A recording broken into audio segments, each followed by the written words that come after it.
खबर एक मिनट देख रहे हैं आप। आपके साथ मैं हूं शिप्रा झा। इस बुलेटिन में हम आपको दिखाते हैं हर खबर की पूरी विश्लेषण सिर्फ और सिर्फ एक मिनट में। तो चलिए शुरू करते हैं खबरों का सिलसिला। बेतिया में मोबाइल की दुकान में अचानक आग लग गई। देखते ही देखते आग ने भयानक रूप ले लिया, अन्य दुकानों तक फैल गई, जिसके कारण वहां मौजूद लोगों में अफरा तफरी मच गई। घटना नगर थाना क्षेत्र के राजगुरु चौक की बताई जा रही है। लोगों के मुताबिक आग मोबाइल की दुकान में लगी और कुछ ही देर में दूसरे दुकानों को भी अपने चपेट में ले लिया, जिसके बाद वहां लोगों ने आग को बुझाने का प्रयास किया। हालात बेकाबू होता देख लोगों ने फायर ब्रिगेड को घटना की जानकारी दी। मौके पर पहुंचे दमकल कर्मियों ने आग पर काबू पाया। तब तक 2 दुकानें जलकर राख हो गई। अगलगी के कारण 10 लाख रुपए की संपत्ति का नुकसान बताया जा रहा है। घटना के कारणों का खुलासा नहीं हो सका है। हालांकि स्थानीय लोग आग लगने की मुख्य वजह शॉर्ट सर्किट को बता रहे हैं।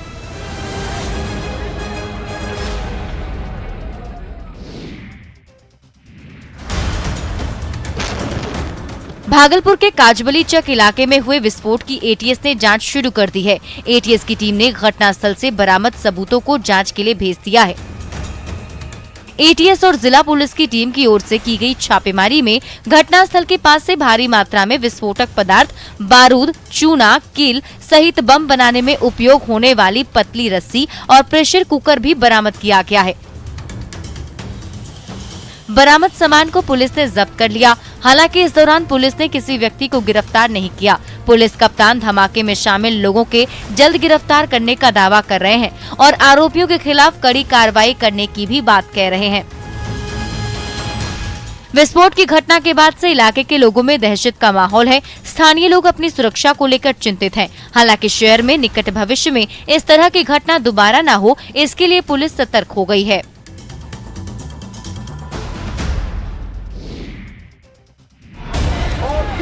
बक्सर के ब्रह्मपुर में आयोजित घोड़ों के मेले में घुड़दौड़ प्रतियोगिता का आयोजन किया गया। घोड़ों के लिए आयोजित इस दौड़ में देश के विभिन्न हिस्सों से आए घोड़ों ने अपना जलवा दिखाया।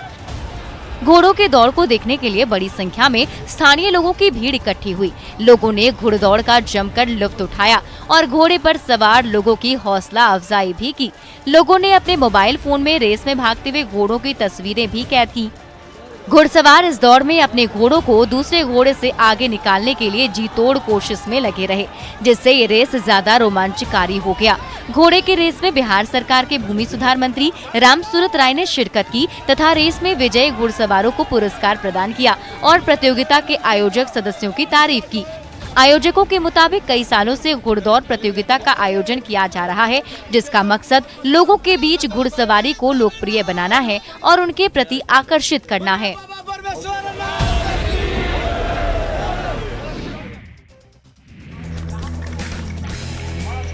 मुंगेर के पोलो मैदान में फुटबॉल टूर्नामेंट का आयोजन किया गया। संस्कृत एवं युवा विभाग और जिला प्रशासन की तरफ से आयोजित इस टूर्नामेंट में 38 जिलों की टीमें भाग ले रही हैं।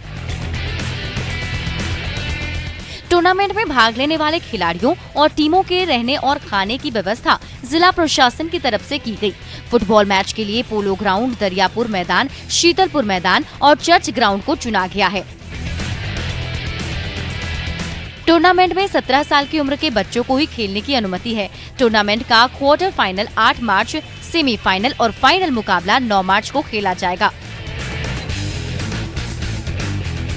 बिहार सरकार और जिला प्रशासन की तरफ से आयोजित टूर्नामेंट का मुख्य मकसद युवाओं में फुटबॉल के प्रति रुचि पैदा करना है, जिससे इस लोकप्रिय खेल के प्रति युवा आकर्षित हों तथा खेल की बारीकियों को सीख सकें।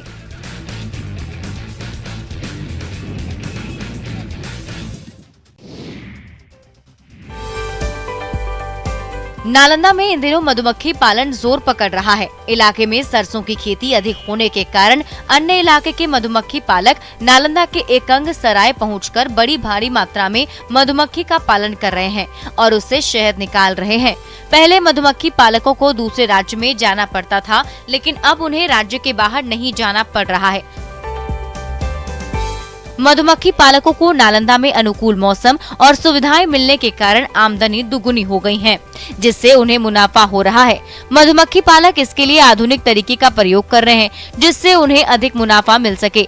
सरकार की तरफ से भी मधुमक्खी पालकों को आर्थिक सहायता मिल रही है, जिसका फायदा देखने को मिल रहा है। सरकार की तरफ से आर्थिक सहायता का लाभ उठाकर मधुमक्खी पालक के व्यवसाय से जुड़े लोग बड़े स्तर पर मधुमक्खी का पालन कर रहे हैं और अन्य लोगों को भी इसके लिए प्रोत्साहित कर रहे हैं।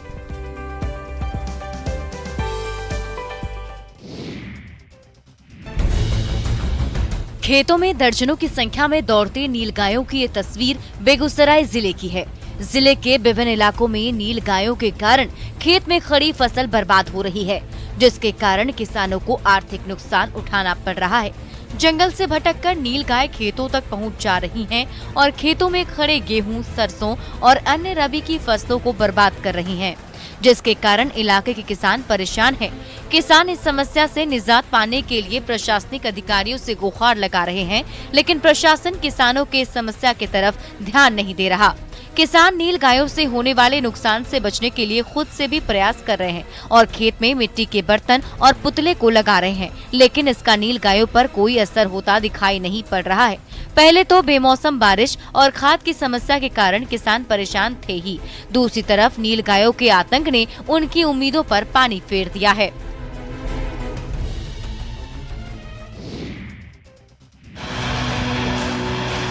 पटना के खुसरूपुर में मॉक ड्रिल का आयोजन किया गया, जिसमें बीपीसीएल गैस प्लांट में काम करने वाले कर्मचारियों को आग बुझाने की ट्रेनिंग दी गई। प्लांट में काम करने वाले कर्मियों को एनडीआरएफ की टीम ने आपातकालीन हालातों से निपटने और लोगों के जीवन को सुरक्षित रखने के गुर सिखाए। इस दौरान एनडीआरएफ के अधिकारियों के साथ साथ स्वास्थ्य विभाग तथा अन्य विभाग के अधिकारी मौजूद रहे। ट्रेनिंग के दौरान गाड़ियों में आग लगाकर उस पर जल्द काबू पाने और विस्फोटक या किसी प्राकृतिक आपदा में लोगों को बचाने की ट्रेनिंग दी गई। एनडीआरएफ के अधिकारियों के मुताबिक आजादी के अमृत महोत्सव को लेकर विभिन्न जिलों में आपदा से निपटने के लिए मॉक ड्रिल का आयोजन किया जा रहा है। जिले में स्थापित कंपनियों में लोगों को आपदा से बचने की जानकारी प्रदान की जा रही है और आपदा के वक्त खुद का बचाव करने के लिए जागरूक किया जा रहा है, जिससे जनहानि को रोका जा सके।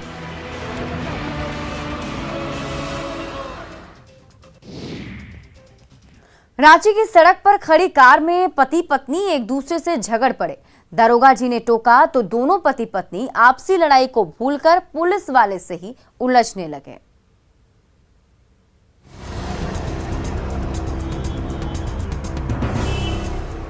मुरहाबादी की सड़क पर चमचमाती कार खड़ी थी। अगली सीट पर बैठे पति पत्नी एक दूसरे से उलझ रहे थे। जब कार से चीखने चिल्लाने की आवाज आने लगी तो मुरहाबादी टॉप के एएसआई विकास सिंह दौड़े भागे पहुंच गए। सामने खाकी धारी को देखते ही पति पत्नी का पारा चढ़ गया। दोनों आपसी लड़ाई भूल गए और पुलिस वाले से ही उलझ पड़े। पति पत्नी के रवैये से नाराज एएसआई एक्शन में आ गए तो बीच सड़क पर ही हाई वोल्टेज ड्रामा होने लगा। हम लोग हस्बैंड वाइफ का लड़ाई है, आप कैसे कर सकते हैं?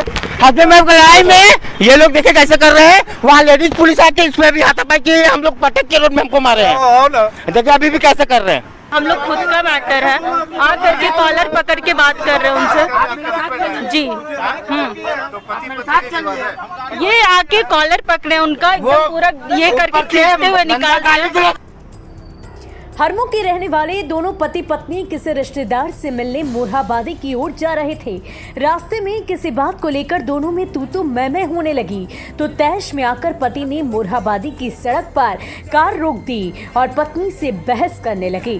तभी मुरहाबादी पुलिस एक्शन में आ गई, लेकिन पुलिस वाले को देखकर दोनों पति पत्नी एक हो गए और उल्टे खाकी धारी को भला बुरा कहने लगे। नौबत हाथापाई तक आ गई तो तमाशा देखने के लिए तमाशबीनों की भीड़ जुटने लगी। मामला है, एक सूचना मिली कि रोड पर मारपीट कर रहे हैं लोग। किससे? उसके सूचना पर आए थे, ये हमसे उलझ गए। बताइए किससे मारपीट किया, किससे किया? जो भी कार में था उसके जांच में जैसे ही आया ये हमसे जो है उलझ गए। बताइए कौन है? घर का झगड़ा जब सड़क पर आता है तो कुछ ऐसा ही होता है जो मुरहाबादी की सड़क पर दिखा। फिलहाल दोनों पति पत्नी को लालपुर थाने भेज दिया गया है, जहां मामले को रफा दफा करने की कोशिश चल रही है। संजय सिन्हा, न्यूज़ 18, रांची। खूंटी में सालों से लिविंग में रह रही 278 जोड़ियां 7 जन्मों के बंधन में बंध गईं। वाराणसी की महिला पुरोहित की देखरेख में इन जोड़ियों का सामूहिक विवाह संपन्न कराया गया। भगवान गणेश जी को पीली साड़ी में सजी दुल्हन खूब जच रही है, तो पीली पगड़ी में बने ठने दूल्हे राजा भी किसी से कम नहीं है। ये वो जोड़ियां हैं जो सालों से एक ही छत के नीचे पति पत्नी की तरह तो रह रहे हैं, लेकिन समाज और परिवार ने इन्हें आज तक पति पत्नी का दर्जा नहीं दिया, उल्टे ढूंढू कहकर तिरस्कार किया। खूंटी जिला प्रशासन की पहल से उन्हीं 278 जोड़ियों को शादी के पवित्र बंधन में बांधने के लिए सामूहिक विवाह समारोह का आयोजन किया गया, जहां वाराणसी की महिला पुरोहित डॉक्टर शमा मिश्र और आचार्य धनंजय मिश्र ने पवित्र मंत्र पढ़े और इन लिव इन पार्टनर्स को पति पत्नी का दर्जा मिल गया। साथ में रह रहे थे हम लोग तो अभी कम से कम 10 साल करती हैं। कितने बच्चे हैं आपके? तो मैं भी एक तो शादी आप लोग क्यों नहीं कर रहे थे? क्या कारण था जो नहीं कर पा रहे थे? पैसों से नहीं था। कि हमारा विवाह हुआ आपके साथ, तो सबसे 10 साल से विष्णु भगवान है जो कलश में हैं, 3 बच्चे। अपने अपने कलश को देखें, उस कलश में दूसरा भगवान कास्ट विष्णु से है, इसलिए पहला विष्णु भगवान वैश्वानर।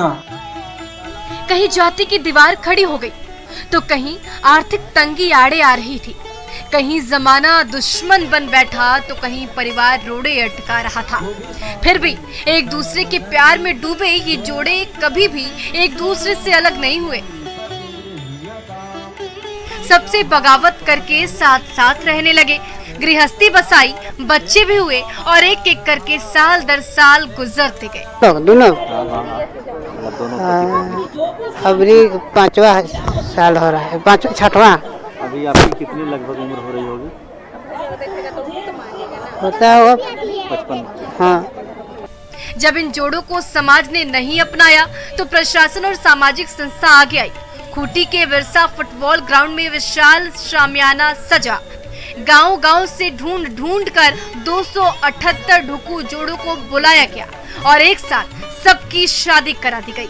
लिव इन पार्टनर से पति पत्नी बन चुकी ये जोड़ियां भी अब गांव और समाज में सिर उठाकर रहेंगे और अपने सारे अरमान पूरे करेंगे। महिलाओं का क्या रोल है, पत्नी का क्या रोल है, पत्नी को क्या करना चाहिए, पति को क्या करना चाहिए, इन सब बातों को रखते हुए ये ब्रह्म विवाह के अंतर्गत शाश्वत विवाह संपन्न कराया जा रहा है इस प्रांगण में। खूंटी में हुए ढुकू विवाह समारोह ने कुप्रथाओं पर तो प्रहार किया ही, वाराणसी की चर्चित महिला पुरोहित डॉक्टर शमा मिश्र के जरिए वैदिक विधि विधान करवाकर महिला सशक्तिकरण की मिसाल भी पेश की। वेद पढ़ सकते हैं, मंत्रों को पढ़ सकते हैं, पढ़ा सकते हैं, तो विवाह करवाना कोई बड़ी बात नहीं है, या कोई भी यज्ञ करवाना। सालों तक साथ साथ रहने के बाद विवाह के पवित्र बंधन में बंधे ये जोड़े अब नई शुरुआत करेंगे और अपनी जिंदगी को नया नाम दे सकेंगे। निरंजन कुमार, न्यूज़ 18, खूंटी।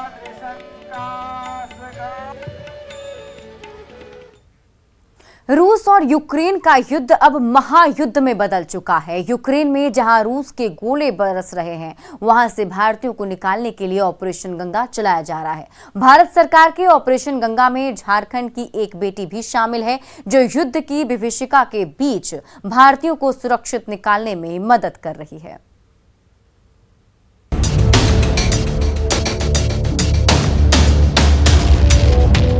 रूस और यूक्रेन के बीच 10 दिनों से युद्ध जारी है। बम और गोलों से चारों ओर यूक्रेन में तबाही है।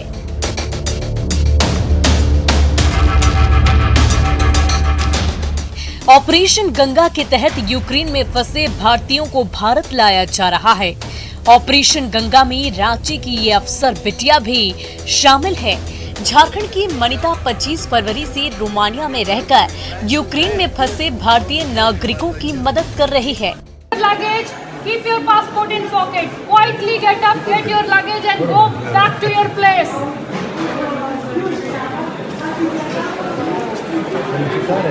Diplomat.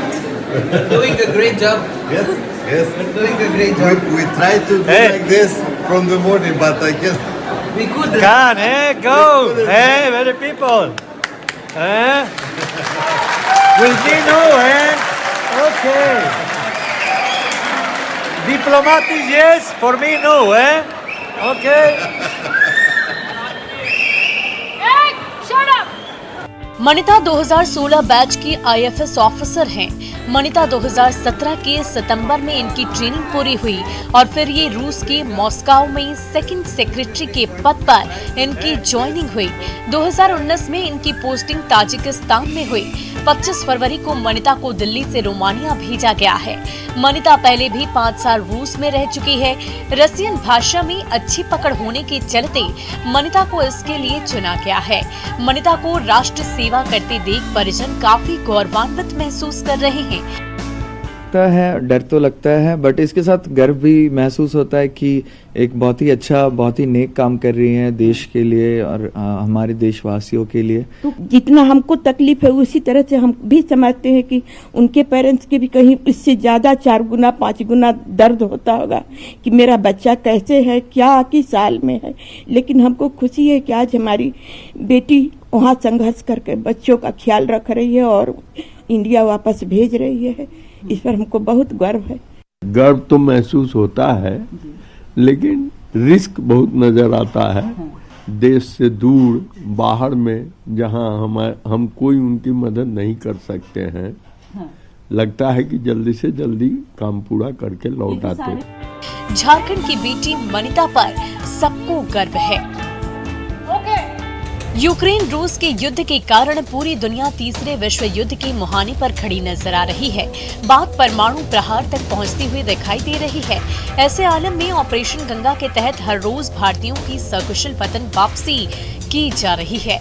गर्व की बात तो ये है कि सरकार के इस मिशन में झारखंड की बेटी भी शामिल है। लेकिन हमें गर्व है कि इस तरह से जो लोग हैं, अफसर जो है, मंत्री जो है, सब जो है बाहर जा करके इस युद्ध स्तर पर भी जा करके जो है यहाँ के बच्चों की, यहाँ भारतीयों की जो है जान बचा रहे हैं। अपने जान को हथेली में लेकर के दूसरों की जान बचा रहे हैं, दूसरों के लिए रक्षा कर रहे हैं। कैमरा पर्सन संजीव तिवारी के साथ कोमल बहल, न्यूज़ 18 रांची। कहते हैं बाजार में प्रोडक्ट से ज्यादा आइडिया बिकता है। यानी अगर आप बाजार में एक बेहतर प्रोफेशनल्स के रूप में बेहतर प्रोडक्ट उपलब्ध कराने का दावा करते हैं, तब आप खुद की एक अपनी पहचान बना सकते हैं। पिछले कुछ सालों में कई MBA और BTech डिग्रीधारी युवाओं ने अपने आइडिया से रांची के बाजारों में दखल देने की कोशिश की। देखिए न्यूज़ 18 की ये खास रिपोर्ट।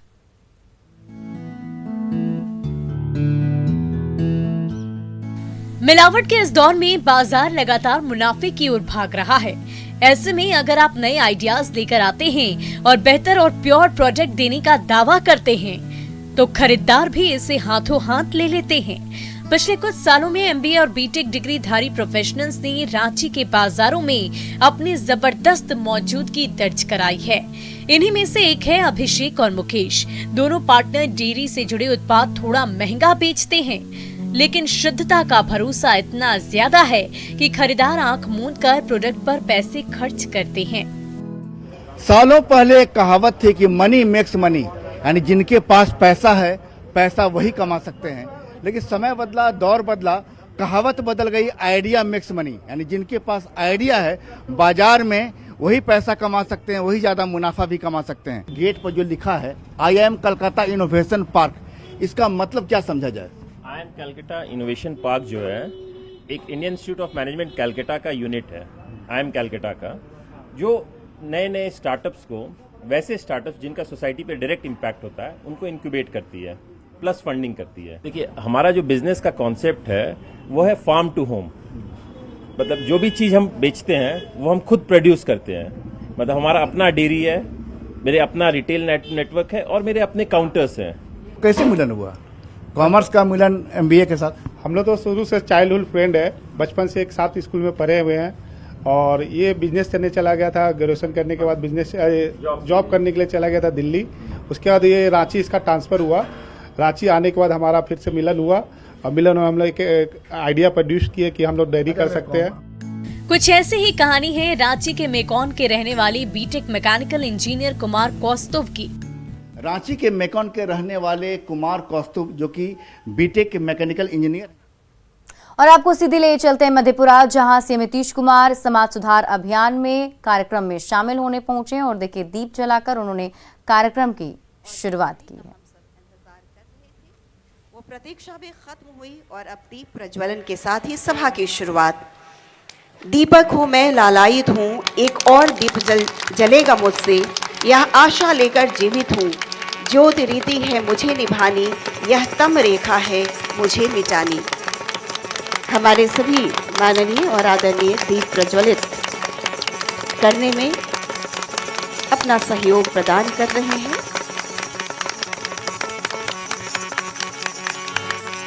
दीप प्रज्वलन के साथ ही सभा की शुभ शुरुआत हो चुकी है।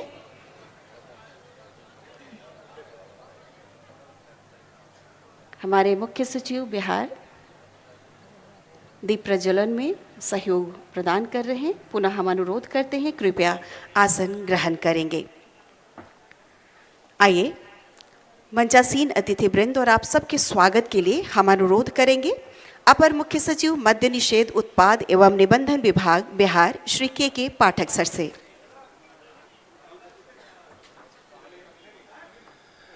देवियों और सज्जनों, समाज सुधार अभियान के इस 12वें चरण में मैं माननीय मुख्यमंत्री का स्वागत करता हूं। साथ ही मंच पर विद्यमान माननीय मंत्रीगण तथा अन्य जनप्रतिनिधिगण का भी स्वागत करता हूं। मैं पटना से आए हमारे वरीय पदाधिकारियों का भी स्वागत करता हूं। मैं विशेष रूप से और रांची में सोमवार से कक्षा 1 से 8वीं तक के स्कूल खोले जाने के आदेश के बाद स्कूलों में तैयारियां शुरू हो गई हैं। 2 सालों बाद स्कूलों का संचालन होने जा रहा है। ऐसे में साफ सफाई का काम भी शुरू हो गया है, लेकिन कुछ ऐसे स्कूल भी हैं जहां शिक्षकों ने खुद ही अपने स्कूलों में साफ सफाई शुरू कर दी है। के बाद राजधानी रांची में क्लास 1 से लेकर के क्लास 8 तक की जो कक्षाएं हैं वो शुरू होने वाली है। ऐसे में इस वक्त हमारी मौजूदगी जो है वो काके रोड के इस राजकीय मध्य विद्यालय में है। स्कूलों के खुलने को लेकर के यहाँ पे तैयारियां क्या चल रही है इसे हम आपको दिखाते हैं। ये लिए चलते हैं आपको कक्षा के अंदर में किस तरह से तैयारियां जो है वो हो रही है। शिक्षक अपने ज्ञान से भविष्य की आधारशिला रखते हैं। आज वे स्कूलों में साफ सफाई करने का काम भी कर रहे हैं। स्कूलों में कोई सफाई कर्मी नहीं है, ऐसे में गुरुजी ने खुद ही हाथ में झाड़ू लेकर सफाई का जिम्मा संभाल लिया है। तो स्कूल के अंदर की ये तस्वीर है जो अभी हम आपको दिखाने वाले हैं। अमूमन देखा जाता है कि सरकारी स्कूल के टीचर्स को लेकर के लोगों की अवधारणा बहुत ही अलग होती है। उनका कहना होता है कि सरकारी स्कूल की जो शिक्षक है वो बैठती है आराम से, सैलरी उठाती है, मजे में रहती है। लेकिन तस्वीर जो है, हकीकत की जो तस्वीर है, 1 सप्ताह से हम लोग लगे हुए हैं साफ सफाई, पेंटिंग, खुद हम लोग टीचर्स लोग भी मिलजुल कर कर रहे हैं। कल हमने बेंच शिफ्टिंग किया, आज TLM वगैरह जितने हमारे यूज में थे उनको हम लोग सही कर रहे हैं। तो झाड़ू वगैरह लगाना, झाड़ू पोछा, ये सारा काम जो यहाँ पे शिक्षिका ही देखती है। बिल्कुल, क्योंकि हमारे स्कूल में 4th ग्रेड एम्प्लॉय का vacancy I think I don't know, तो सारा काम आप ही लोग कर रहे हैं। जी, यहाँ पे 2 साल के बाद स्कूल खुल रहा है, तो हम लोग भी है कि बच्चे तो एक्साइटेड होंगे, साथ में हम लोग एक्साइटेड है कि 2 साल के बाद बच्चे हमारे स्कूल आ रहे हैं। तो हम लोग सब लग करके सारा अरेंजमेंट कर रहे हैं। सारा कुछ अभी हमारे स्कूल में पुछाड़ा हुआ, पेंट हुआ। लॉकडाउन की वजह से स्कूल बंद पड़े थे कि ऐसे में स्कूलों में गंदगी का अंबार लगा हुआ है। सरकार से कई बार 4th ग्रेड के स्टाफ को नियुक्त करने की मांग की गई, लेकिन अब तक कोई सुनवाई नहीं हुई है। मैम, यहाँ 4th ग्रेड का ये नहीं है, सीट नहीं है, वैकेंसी नहीं रहता है। आप लोगों ने कभी से लेकर के सरकार से मतलब कुछ बात कही, चिट्ठी लिखा? नहीं, ऐसे मैम कोशिश करती है, लेकिन चूंकि है ही नहीं ना, क्योंकि शिक्षकों को तो और भी काम होता है, वो तो दूसरे काम में भी लगती है, लेसन प्लान बनाना, डे प्लान एकदम। और चूंकि हमारे स्कूल में मैम एकदम लेसन प्लान हम लोग से करके ही करते हैं। क्लास की स्थिति देखे तो आप लोग तो अपने तरफ से जितना हो रहा है आप लोग करिए, लेकिन जर्जर मकान नजर आ रहा है। ऐसे में अगर बच्चे बैठते हैं, पढ़ते, तो कोई दिक्कत नहीं होगा उन्हें क्या? दिक्कत तो है मैम, और इसे मैडम ने जर्जर घोषित कर दिया है। हाँ, बस हमारा जो 6 क्लास आपने देखा ना मैम, इसमें दो मत नहीं है, लेकिन दरअसल हम शिक्षक का ये होता है कि हम चुनौती का सामना करने में सक्षम होते हैं और हर तरह का निगेटिव चीज को भी पॉजिटिव में लाने की कोशिश करते हैं। रूटीन प्रिपेयर हो चुका है, सारे क्लासरूम सफाई हो चुके हैं, ये थोड़ा बहुत है तो वो आज शाम तक मतलब बच्चे 2 साल बाद आएंगे तो निराशा हाथ नहीं लगेगी। शिक्षकों ने ये ठान ली है। हाँ, भले ही सरकार नहीं जाग रही है, 4th ग्रेड के कोई स्टाफ नहीं है, लेकिन आप लोगों ने ये ठान लिया है कि हम रहेंगे तो बच्चों को कोई परेशानी नहीं होगी। अपना स्कूल अपना ही परिवार है। ये अपना स्कूल है, तो अपना घर है, अपने बच्चे हैं, अपना परिवार है। इसीलिए जो है टीचर्स जो है खुद ही यहाँ पे साफ सफाई का काम भी कर रही है। और अमूमन जो अवधारणा बनी हुई है सरकारी शिक्षकों को लेकर के कि सरकारी शिक्षक जो है आते हैं, सैलरी उठाते हैं, मजे करते चले जाते हैं, तो मुझे लगता है कि इस खबर को देखने के बाद जो लोगों की ये अवधारणा जो है उसमें कहीं ना कहीं बदलाव आएगा। कैमरा पर्सन संजीव तिवारी के साथ कोमल बहल, न्यूज 18 रांची। और फिलहाल इस बुलेटिन में अभी के लिए बस इतना ही, लेकिन न्यूज 18 बिहार झारखंड पर खबरों का सिलसिला लगातार जारी है।